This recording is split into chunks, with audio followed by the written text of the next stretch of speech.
తర్వాత విషయం. కానీ ఇన్ని ట్విస్టులు ఇన్ని రకాలు ఇద్దరు ఉందండి, తెలివైన వాళ్ళే ఇద్దరే దానిలో అమోఘం. ఇక నెక్స్ట్ అదేంటి కాబట్టి తర్వాత సరే ఇప్పుడు సింగపూర్ ఇంకోళ్ళు ఎవరైనా ఎంఓయు రూటు బిడ్డింగ్ రూటు ఈ రెండిట్లో ఎంఓయు రూట్ లో ఎప్పుడు కొందరికి ఫేవర్ చేసేదానికి అవకాశాలు ఉంటాయి.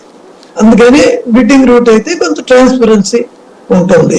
సరే ఆ రోజుల్లో ఏదో ఎంఓయు రూట్ చేసుకున్నారు, ఎవరికి అది కూడా అయింది లేదు. మళ్ళీ దాన్ని ఏదో తాకట్టు పెట్టాలని ఆ ల్యాండ్ని ఏది మనం ఇచ్చిన ల్యాండ్ని దాన్ని ప్లెడ్జ్ పెట్టి దాని నుంచి డబ్బులు తెచ్చి చేయాలి అన్న దగ్గర చిన్న బ్రేక్ వచ్చింది. ఇందులో ఎలక్షన్లు వచ్చి ప్రభుత్వం మారిపోయింది, ఇక అన్ని పోయినాయి అనుకోండి. కానీ నేను చెప్పేది ఏంటంటే ఏదైనా బిడ్డింగ్ లో పెడితే ట్రాన్స్పరెన్సీ ఉంటుంది కాబట్టి ఎవరితో అనిపించుకునేటటువంటి అవసరం ఉండదు. వెళ్ళి అలాగే వచ్చేటట్టుగా చాలా వరకు చేయొచ్చు.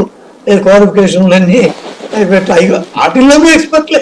వీళ్ళు ఇంజనీరింగ్ ఎక్స్పర్ట్లు కూడా కేవలం లాయర్లు అనుకోవద్దు, ఇంజనీరింగ్ లో కూడా వీళ్ళు చాలా ఎక్స్పర్ట్లే.